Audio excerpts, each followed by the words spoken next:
Entonces, bueno, coged lo que queráis de lo que vamos a explicar, habrá cosas en las que estéis de acuerdo, habrá cosas en las que en ningún caso estéis de acuerdo, y no pasa nada, eso todo el mundo tiene derecho a pensar lo que queramos.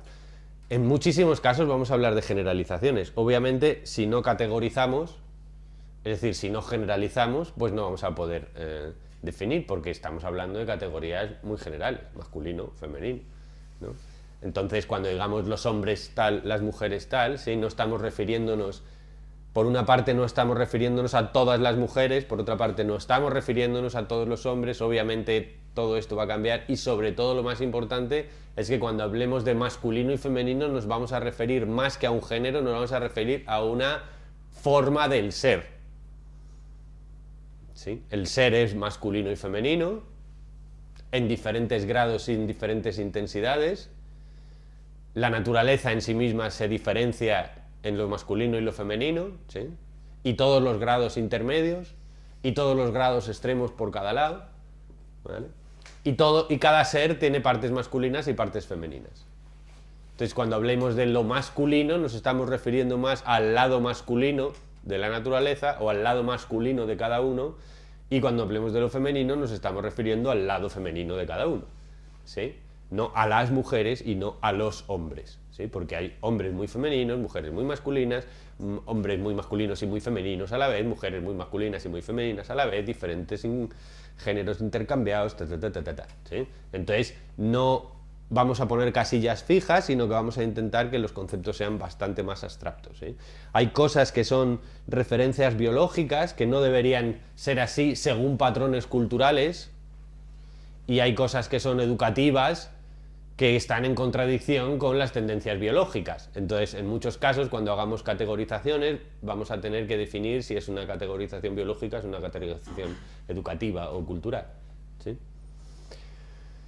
Probablemente si hay cosas que nos remueven de lo que vamos a hablar, que no creo, porque no es un curso a nivel, digamos, terapéutico donde vayamos a trabajar, sino que personalmente me refiero al trabajo, probablemente tienen que ver con nosotros mismos y nuestra historia personal y la de nuestros referentes, y entonces ahí lo que tendríamos que hacer es ver qué es lo que se nos está moviendo, ¿sí? Más que buscar cuál es el error en el planteamiento teórico que estamos haciendo, ¿no? Que también podéis hacerlo sin ningún problema. ¿En qué influye esto en el tema masculino y femenino? Bueno, obviamente desde el punto de vista iniciático, desde el punto de vista del ser, el ser es andrógino completamente. O sea, el ser no es ni masculino ni femenino. Es verdad que hemos vivido un histórico donde el planteamiento religioso, específicamente en Occidente, ha sido un dios patriarcal, en el que se ponía una referencia femenina, pero subordinada al dios patriarcal, ¿sí? Un dios masculino, un dios con todos los referentes, digamos, de la tradición de Zeus, ¿no? Y ahora hay unas tendencias que implican un poco más una divinidad más femenina, más natural.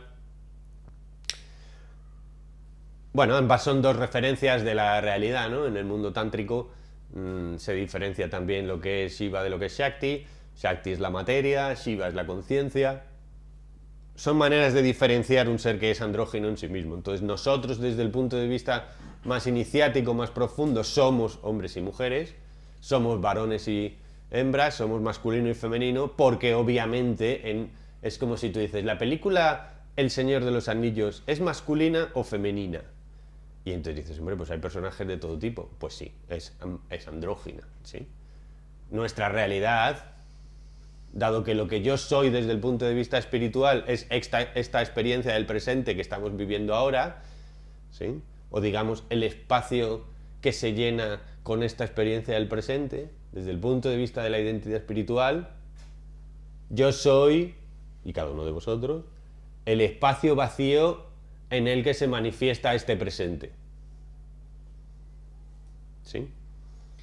Al ser el espacio vacío en el que se manifiesta este presente, en este presente hay cosas, seres y manifestaciones que pueden ser tratadas de masculinas y de femeninas. Luego, mi ser iniciático implica los dos y todos los términos intermedios, ¿eh? Desde el punto de vista relativo o desde el punto de vista egoico, obviamente yo voy a tener una identificación con una parte de esa realidad, ¿sí? El mundo relativo acontece en el momento en el que el yo, como si fuera un pulpo que pega sus ventosas aparte de esa realidad, va a apropiarse e identificarse con partes específicas de esa realidad. ¿Qué partes específicas de esa realidad? Básicamente la identificación con el cuerpo y la mente. Y no con el cuerpo y la mente de alguien que está ahí, sino con el cuerpo y la mente más o menos más cerca que tengo, que suele ser este. Dado que hay una identificación del ser con este cuerpo y hay una identificación del ser con esta mente, ¿sí?, que es una identificación, digamos, que podría no darse, ¿sí? O sea, quiere decir que el 99% de la gente tiene esa, 99, tiene esa identificación, pero que puedes no tener esa identificación, ¿sí? En el caso de que la tengamos, entonces ya hemos pasado al mundo relativo, entonces yo me identifico con este cuerpo, esta mente y esta historia de este tipo, ¿sí? Y esta historia, este cuerpo y esta mente la voy a calificar de género, la voy a calificar según el género, pues porque yo he nacido masculino, femenino o en algún estado intermedio, que también los hay, ¿sí? Entonces, en el momento en que yo hago una estructura de la identidad sobre el yo, pues entonces, claro, hay una relación entre el ego y el género, ¿sí? Cuando yo me considero el ser, no hay identificación con género. ¿Hasta aquí bien? ¿Estamos muy abstractos? ¿Por qué somos masculinos y femeninos? Bueno, obviamente nosotros tenemos un patrón biológico. Ese patrón biológico es cromosómico, genético, y nos dice que somos varones o somos hembras, o algún término en medio de esto, que también lo sé. Esto es así, y si estoy identificado con este cuerpo, voy a tener un cuerpo masculino o un cuerpo femenino. Pero sobre todo, aunque esto obviamente es un condicionante muy serio, es decir, en qué cuerpo vives y cómo es el funcionamiento de tu mente en base a la estructura genético-biológica, hay una enorme influencia de la educación. Hay una enorme influencia de la cultura y hay una enorme influencia de los modelos familiares en la identificación de los géneros. Y sobre esto es sobre lo que más vamos a hablar. El modelo masculino, el modelo femenino, el modelo de los hermanos, el modelo de los abuelos, la carga genética, el modelo de aceptación sociocultural del tipo de género que yo tengo, ¿sí?, y lo trabajado personalmente en esto o lo modificado personalmente con mi voluntad van a marcar cómo soy yo, cómo me siento yo y cómo me comporto yo. Desde el punto de vista consciente, yo puedo tener unas creencias, ideas y conceptos de cómo soy yo, cómo me muevo, cuánto de masculino soy, cuánto de femenino, ¿sí? Y esto puede tener que ver mucho o no con la imagen externa que yo proyecto en los demás, ¿sí? Primero, porque generalmente, y hasta que no has, por ejemplo, hecho miles de capítulos de televisión y te has visto en televisión miles de veces, no construyes una imagen parecida, una imagen interna parecida a lo que tú eres. Es decir, todos os habéis visto en vídeo y todos os habéis oído la voz grabada, ¿no? De repente haces, ¿oh? ¿Esta quién es? ¿Sí? Es decir, la idea que nosotros tenemos de quiénes somos en nuestra propia expresión no tiene nada que ver con la imagen externa, sobre todo por esto que te digo, porque hay una distorsión evidente, y después porque cada uno de los personajes que me ve a alguien diferente. ¿Sí? Cuando tú actúas y te hacen una valoración de cómo ha sido la función y cómo ha sido tu trabajo, hay tantas funciones como personas que lo han visto. Luego uno aprende con la experiencia que no se les puede complacer y que cada uno de ellos va a ver lo que él es. ¿Sí? Luego, para cada persona que está observándote, va a tener una sensación de cuánto de masculina eres, cuánto de femenino, cuánto de agradable para su espíritu, cuánto de no agradable. ¿Me explico? Tú no puedes controlar la imagen exterior. No puedes, simplemente porque depende de la neurosis del otro, pues te va a ver más o menos blanco, negro, o azul o amarillo. ¿Sí? Por tanto, lo ideal es, digamos, acercar la imagen interna a la imagen real a base de autoconocimiento y permitir que esa imagen se manifieste de manera espontánea. Y al que le guste, pues nos alegramos por él, y al que no, pues lo sentimos por él. Pero generalmente no se nos ha permitido una espontaneidad en el comportamiento, porque el modelo sociocultural, educativo, familiar del colegio nos ha bloqueado partes de nuestra experiencia. Partes de nuestro comportamiento no han sido aceptados culturalmente, familiarmente o educativamente, y esos patrones han sido castrados. Neurológicamente han sido aislados y sumergidos en zonas del inconsciente. Y esto es muy importante que lo tengamos en cuenta. Es un concepto muy sencillo, pero es un concepto muy sofisticado. Las partes nuestras que no han sido aceptadas, o las partes nuestras que de manera natural tendrían que haberse podido expresar y no se han podido expresar, han sido reprimidas, escondidas, ocultadas a la conciencia propia, ¿sí? Y por tanto van a ser manifestadas en el mundo exterior. Es decir, yo voy a ver el mundo exterior más condicionado cuanto más interna tengo la represión. Es decir, si yo tengo muy escondido dentro el color rojo y no lo percibo, el mundo me va a parecer rojo. ¿Sí? Es decir, lo que yo no acepto expresado internamente va a manifestarse externamente. Hasta el punto que, por ejemplo, en el grado máximo de esto, en una psicosis esquizofrénica, ¿sí?, el tipo de brote que la persona está teniendo, el tipo de percepción alucinógena que está teniendo de la realidad, no es más que la manifestación psíquica de su interior reprimido. Tan reprimido y tan disociado de la estructura del yo, que es capaz de manifestarse como realidad en el mundo exterior. ¿Me seguís?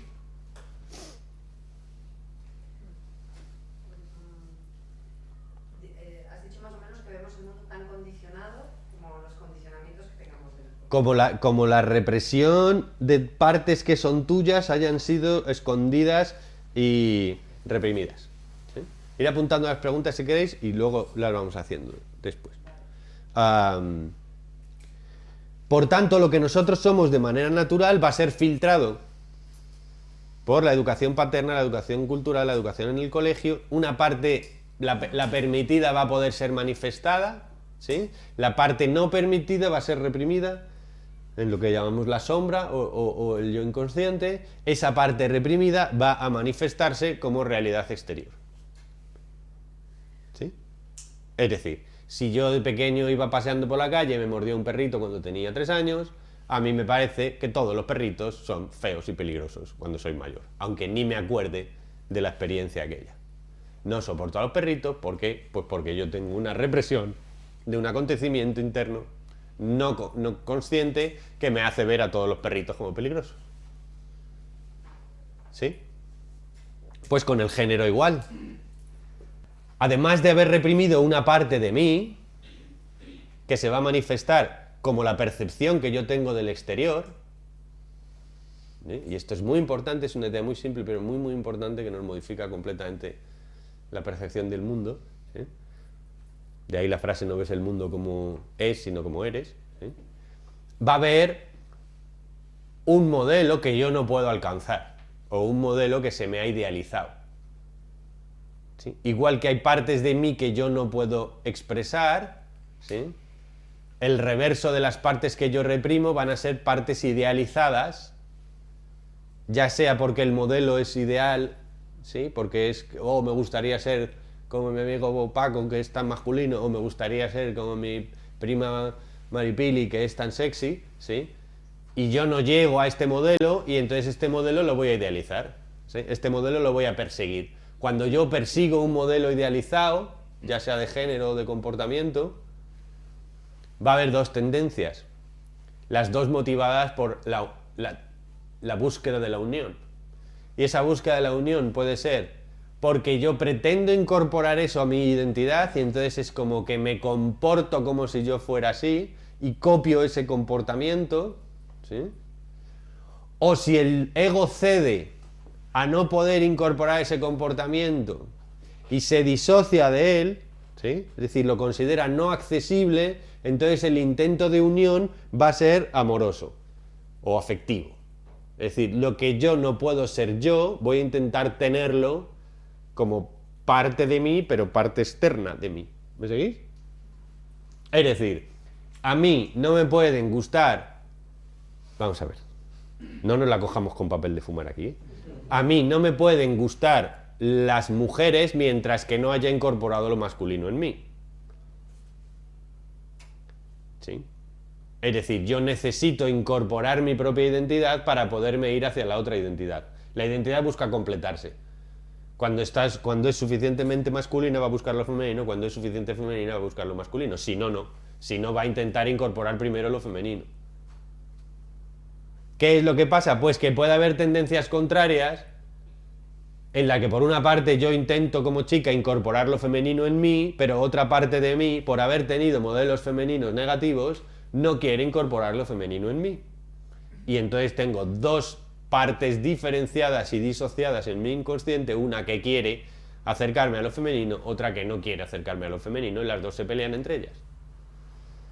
Solución, busco esa idea femenina en alguien externo e intento acercarla a mí, pero sin incorporarla. ¿Sí? ¿Me seguís bien o sí, no? Hay un montón de problemas, por tanto, con respecto a cómo es el modelo que nosotros tenemos. ¿Por qué? Pues porque el tipo de vinculación que yo establezca en la infancia con papá, mamá, básicamente que son modelos trascendentales, me va a marcar cómo es el modelo masculino-femenino. ¿Sí? Si además hay figuras de hermanos mayores, ¿sí? Los hermanos menores influyen mucho menos, de abuelos muy presentes, de tíos muy presentes, ¿sí? Digamos que estos modelos se pueden modificar, transformar o hacer más dúctiles, en el sentido de que no tengo solo un modelo. Pero en el caso de que solo haya un modelo, ¿sí? O que el otro modelo no esté, o en casos extremos donde el modelo que yo tengo de un género es exclusivo, solamente está ese, y además es extremadamente negativo, pues voy a tener grandes problemas para poder integrar dentro de mí ese modelo y externamente poderlo ver como positivo. ¿Sí? Es decir, una niña que solo haya tenido un padre que sea un ogro, no haya habido abuelos que lo hayan modificado, ese patrón, no haya habido hermanos que lo hayan modificado, ¿sí? Es difícil que pueda ver al varón como una cosa fiable, amorosa y con quien se sienta segura. De la misma manera que el niño mordido por el perro va a ver todos los perros como peligrosos, la niña pegada por el único modelo paterno negativo va a ver todos los hombres como problemáticos. Y además va a idealizar,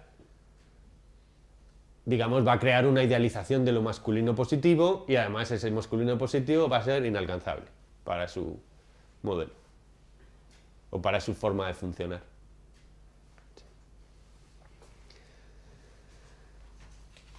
Los modelos sociales y culturales que nos propone la cultura también son muy influenciables o influyentes, ¿sí?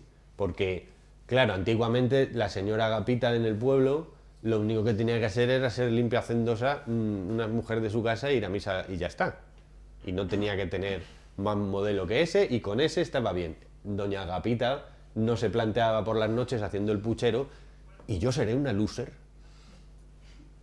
¿Entiendes? Doña Agapita, que cultivaba cebollas, no tenía el concepto de ser una loser social, ni de que no había llegado al éxito de su modelo, ¿sí? No leía el Vogue, no creía que sus pechos estaban lo suficientemente altos o bajos dependiendo del modelo del momento, ¿sí? Y no creía que el refajo que se ponía no estuviera a la moda de la pasarela de Milán del momento. El problema es que, o la ventaja es que el modelo cultural se ha disparado.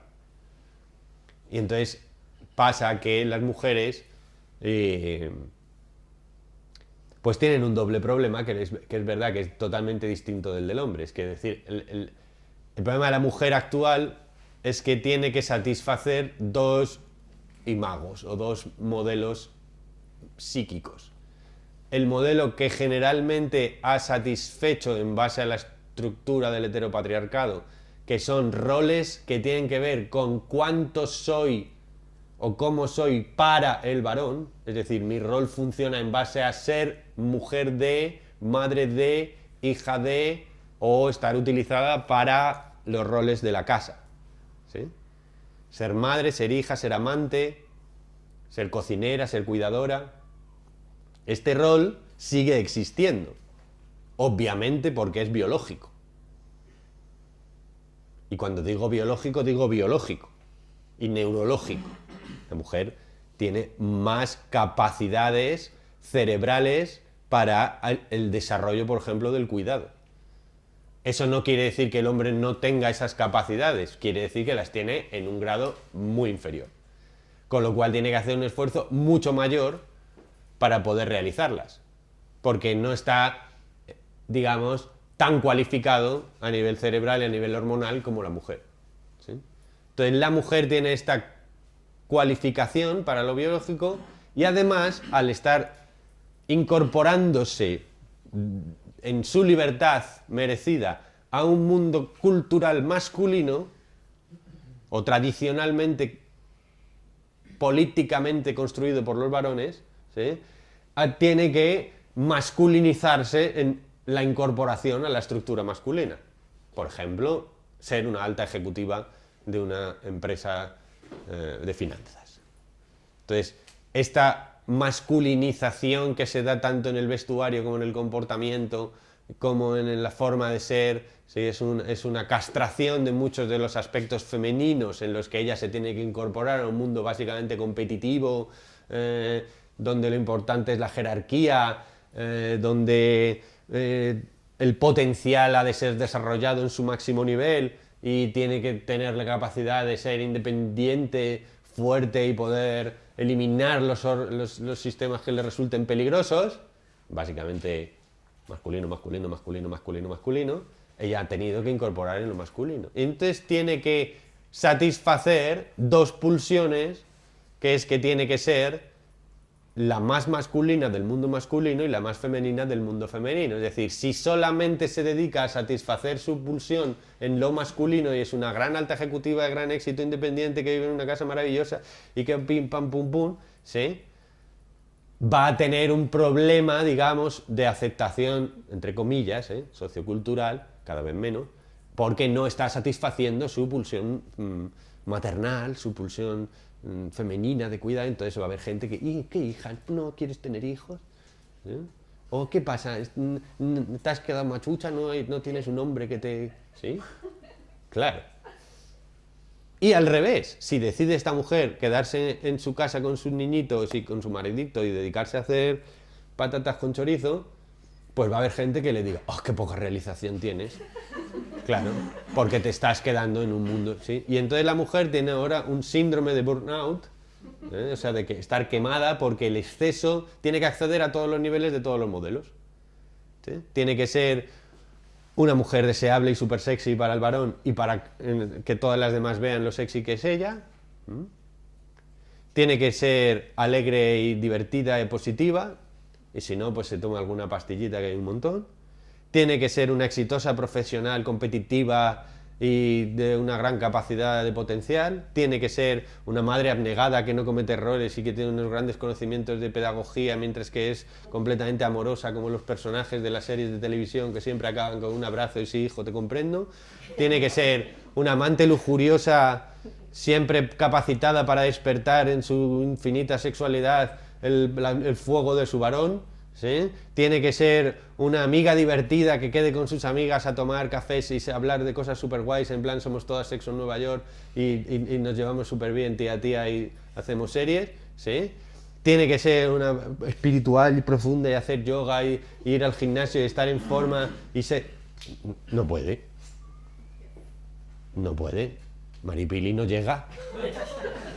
No llega a ser todo eso. Y es que cada vez que ve un anuncio le están metiendo eso. Cuando queda con su amiga la ejecutiva se siente inferior, cuando queda con su amiga la madre abnegada de 5 hijos se siente inferior, cuando queda con su amiga Araceli la golfaca se siente inferior porque ella se lo pasa mejor, y no llega. ¿Sí? Y generalmente culpa al novio que tiene.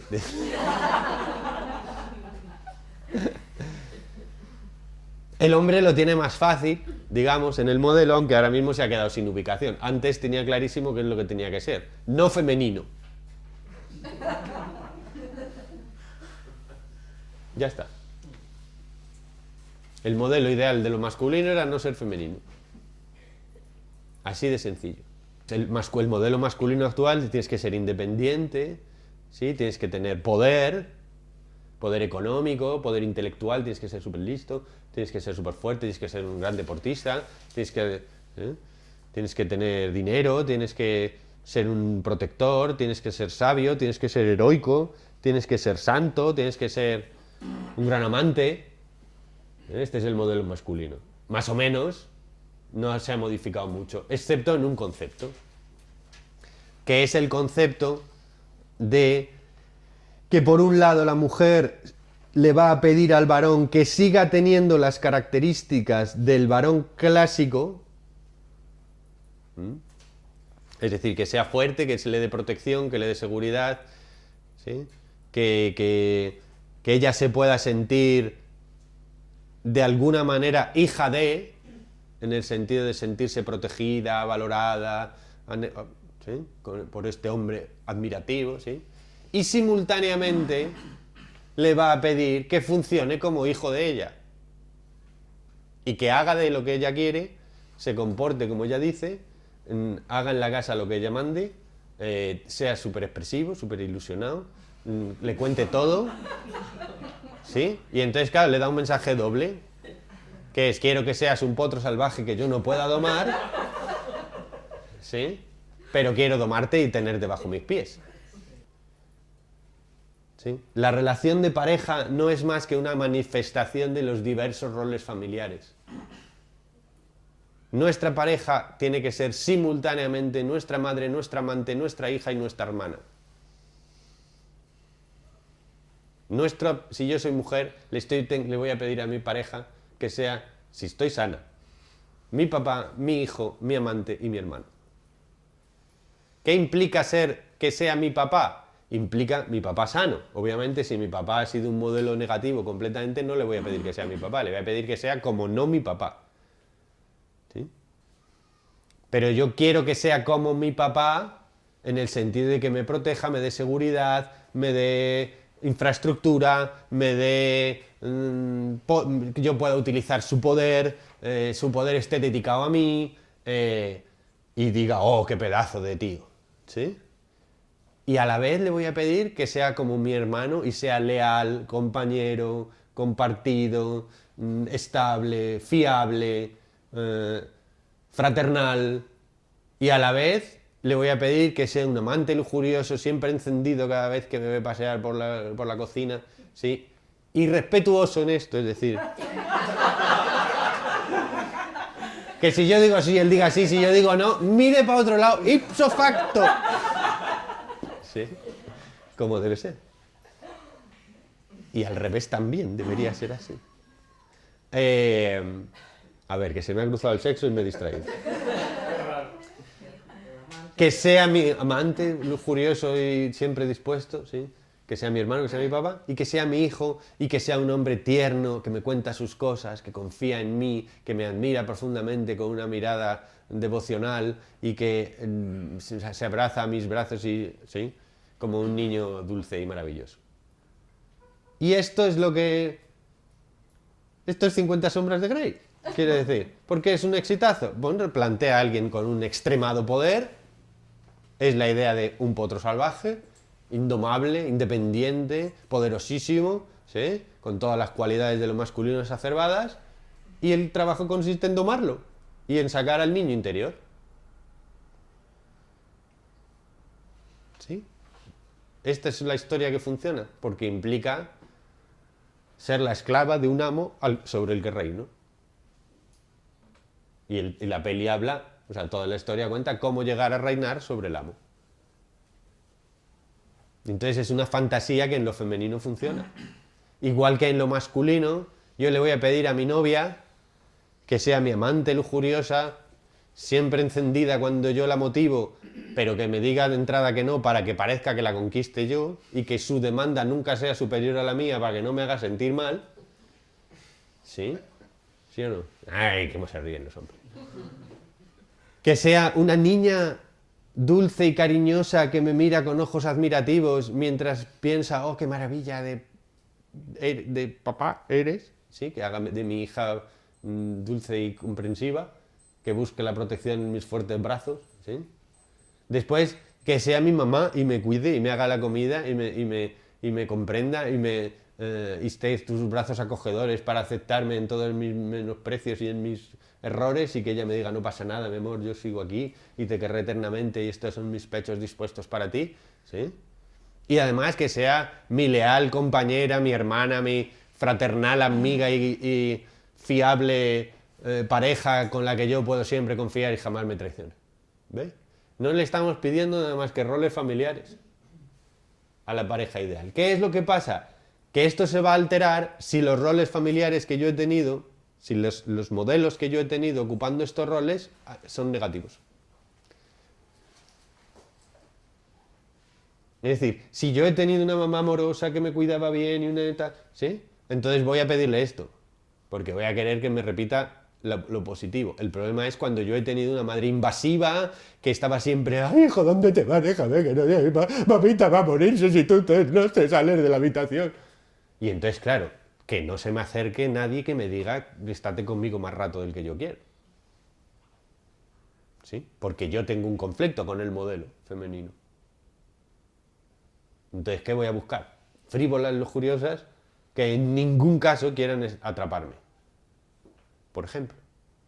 ¿Por qué? Pues porque yo, al mínimo así de atrapamiento, de intento de atrapamiento, voy a sentir esto de atrapamiento.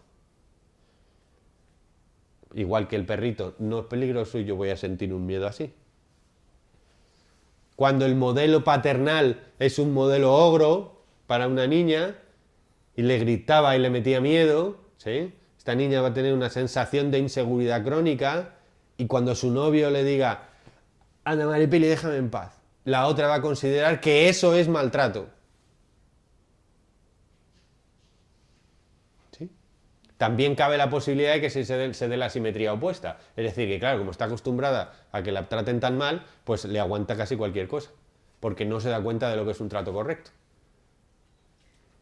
¿Sí? Entonces el modelo que yo he tenido en la familia, de lo masculino y de lo femenino, me va a marcar cómo quiero yo que sea mi pareja.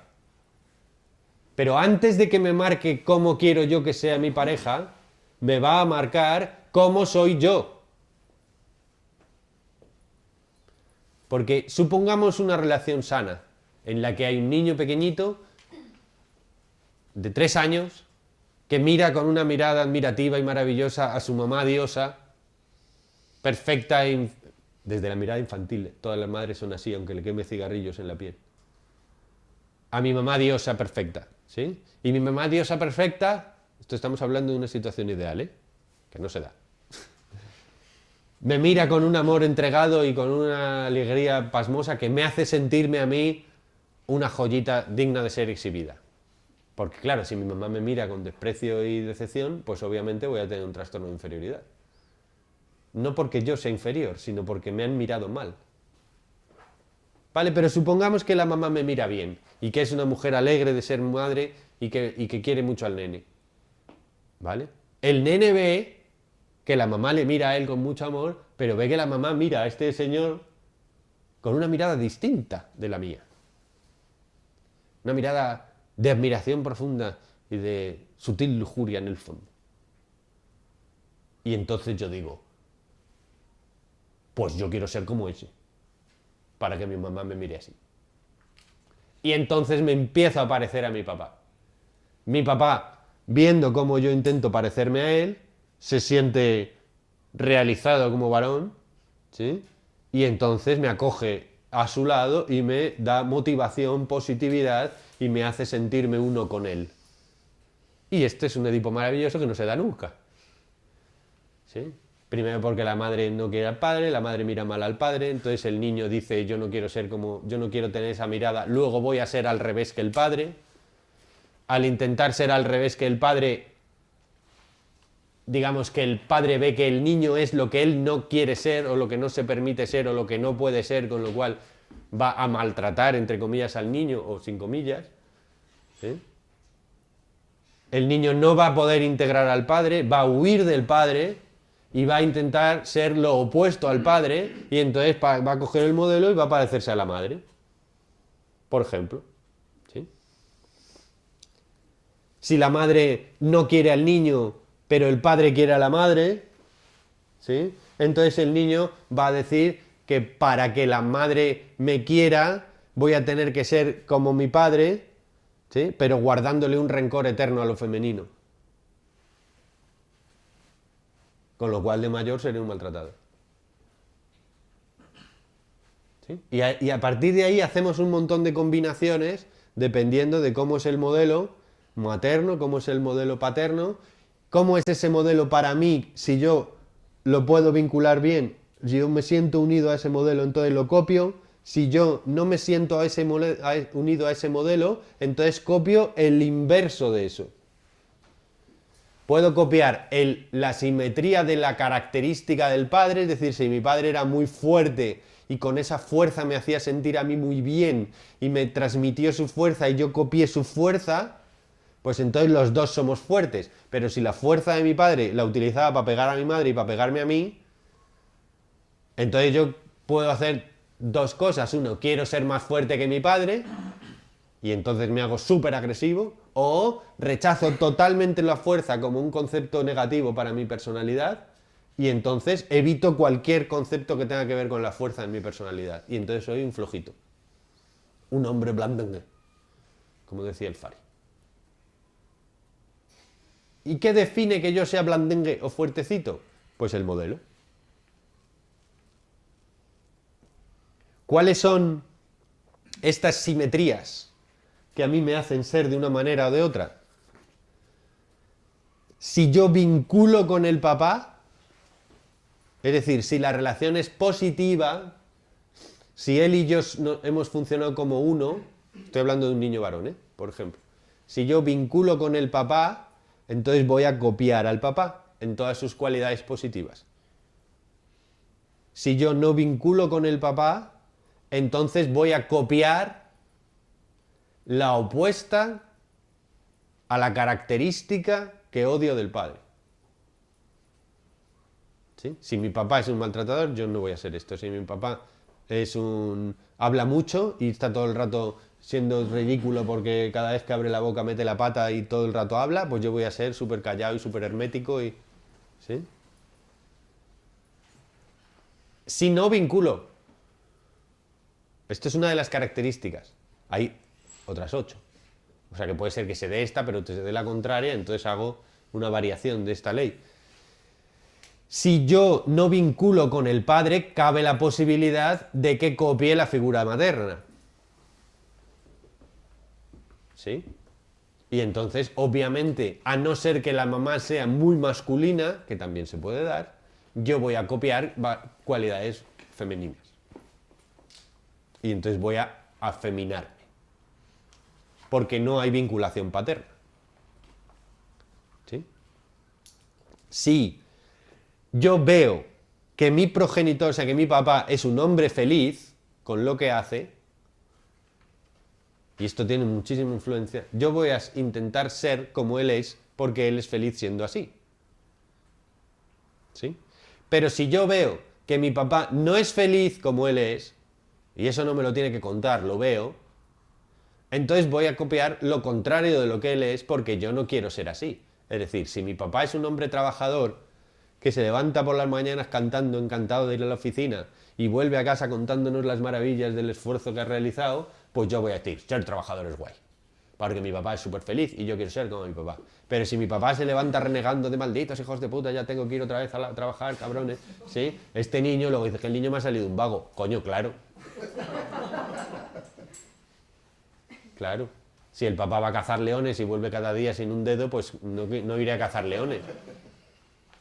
¿Sí o no? Otro modelo de copia es, si mi mamá es muy feliz con esa característica de mi papá y le mira con mucha admiración por hacerlo, pues entonces yo voy a intentar copiar a mi papá, porque mi mamá eso lo quiere mucho. ¿Sí? Mi papá es muy trabajador y mi mamá admira mucho a mi papá muy trabajador y le hace muy feliz que que mi papá sea muy trabajador. Y como yo quiero mucho a mi mamá, pues entonces voy a copiar el ser un trabajador como mi papá para que mi mamá me quiera como quiere mi papá. Pero si mi mamá desprecia ese aspecto en mi papá y yo soy más de mi mamá que de mi papá, como todo varón, que es más de mamá que de papá, igual que generalmente las niñas suelen ser más de papá que de mamá, ¿sí? Entonces yo voy a ser lo contrario de esa característica de mi papá que a mi mamá no le gusta. Porque si yo copio esa característica de mi papá, mi mamá me va a despreciar igual que desprecia a mi papá. ¿Qué pasa, por tanto, cuando yo he tenido un padre blandengue dominado psicológicamente por una mujer menospreciante? Pues que voy a salir un dominante con lo femenino. ¿Me seguís? Yo no quiero ser como a mi papá el subyugado, ¿sí? Y entonces mi ideal es que mi papá hubiera sido un hombre fuerte y entonces ese hombre fuerte voy a intentar serlo yo. Y la pobre chica que me toque como pareja la voy a tener continuamente bajo el yugo de la dominación, para que no se dé el caso que yo viví en la infancia, de que es que yo me sienta mi papá subyugado a una mujer dominante. Y a la inversa. Si mi papá es muy dominante sobre mi mamá y la trata muy mal, y yo como niño veo cómo mi pobrecita mamá es una mujer sumisa y víctima de un ogro maltratador, ¿sí? Pues a mí, ¿qué me hubiera gustado en la infancia? Que mi mamá hubiera puesto a mi papá en su sitio, ¿sí? Y hubiera sido capaz de pararle los pies y de tenerle controlado y de no dejarse tratar mal. ¿Qué voy a hacer yo de mayor? Me van a encantar las tías dominantes. Voy a ver una tía con 2 ovarios y voy a ser un gran sumiso de esa mujer. Porque estoy satisfaciendo la pulsión no realizada de mis padres.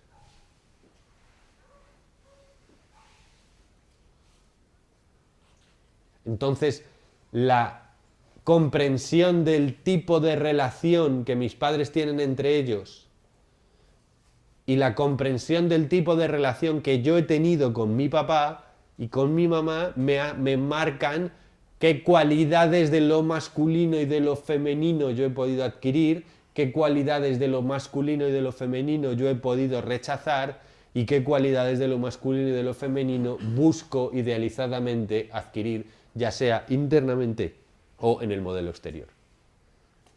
Es decir, mi mamá es muy sumisa, yo puedo acabar juntándome con una mujer muy sumisa como mi mamá porque es lo que amo, o como mi mamá me hizo sufrir mucho que fuera sumisa, a mí me gustan las mujeres muy dominantes. ¿Cuál es el problema en la pareja de esto? Pues que si yo me junto, a ver si me cogéis la idea, si yo me junto con lo opuesto, con lo diferente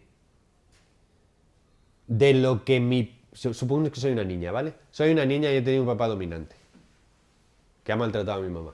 Entre comillas, lo exageramos todo. A mí me van a gustar, o sea, voy a estar muy cómoda con hombres blandengues, por decirlo en comedia. ¿Sí? Que en ningún caso se parezcan a ser nada dominantes. Pero no me van a poner sexualmente. A mí me van a poner los malotes.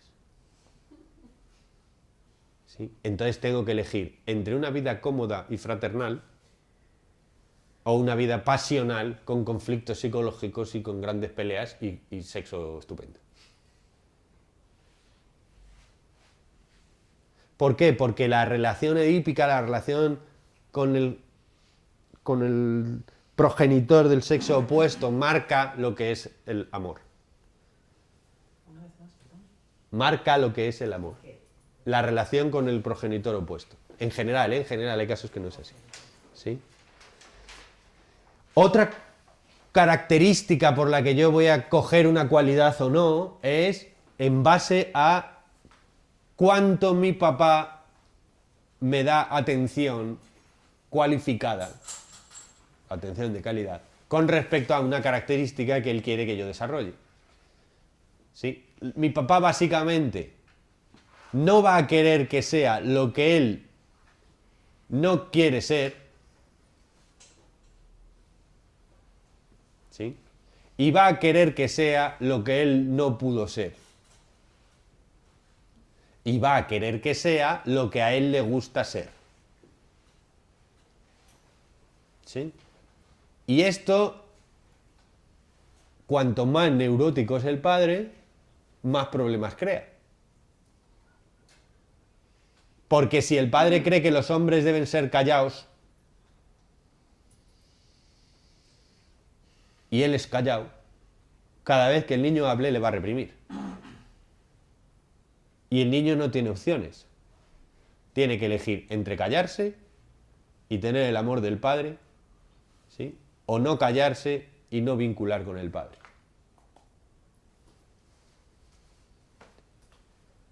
Dado que el niño no va a ser querido en base a todo su potencial, sino que va a haber potenciales que los padres van a reprimir o van a fomentar, el niño va a ser como si fuera un árbol podándose algunas ramas y otras son sobredimensionadas. Cuanto más neurosis haya en el conflicto paterno y en el conflicto materno, más deformado va a estar mi árbol. ¿Eso quiere decir que yo voy a hacer una enorme adaptación? Sí, me voy a adaptar. ¿Quiere decir que esa adaptación me va a hacer feliz? No. No, porque es como si yo a un perrito le obligo a ser un gato. Pues será funcional siendo gato, pero notará como que no es el mismo y que algo me pasa y no sé por qué no estoy satisfecho. Bueno, pues porque te han capado la mitad de los potenciales. Porque la neurosis de tus padres te ha capado la mitad de los potenciales que tenías.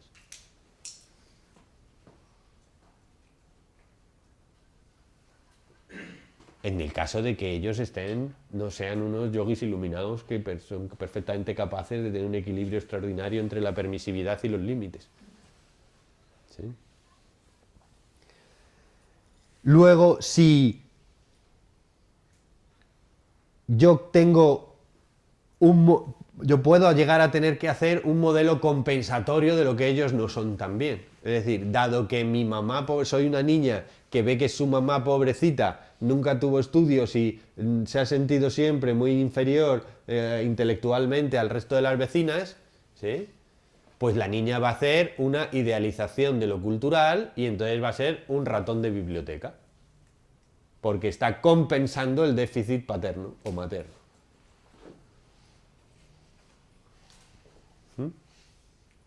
¿Qué pasa cuando se da el caso de que el modelo femenino lo estoy copiando siempre a la inversa y además estoy copiando cosas del modelo masculino? Pues que me estoy masculinizando y no estoy incorporando el género femenino. Porque el género femenino está identificado con una serie de cualidades que yo no estoy adquiriendo, por estas cosas que hemos visto en las simetrías, ¿sí? ¿Me seguís bien? Entonces considero que eso que yo copio, que es el opuesto a la mamá, no es femenino. Por ejemplo, mi mamá no cultivada culturalmente me hace que yo como niña sea una chica intelectualmente muy cultivada, pero como lo intelectualmente cultivado en lo tradicional es una cualidad masculina, entre comillas, ¿sí? Me estoy masculinizando. Y además, como estas características de mi mamá, al ver que mi mamá no es feliz, al ver que mi papá no quiere a mi mamá, al ver que mi mamá rechaza partes de mí, ¿sí? Porque no tiene bien integrado su femenino, Entonces yo copio al papá. Entonces si copio el reverso de la mamá y copio las cualidades positivas del papá, pues me masculinizo. ¿Y qué voy a tener? Hambre de femenino. Porque no estoy completa. ¿Qué es estar completo? ¿Qué es lo psíquicamente sano en todo esto? En mi opinión, lo psíquicamente sano es tener todos los potenciales de lo masculino y todos los potenciales de lo femenino disponibles para ser utilizados si el entorno lo requiere.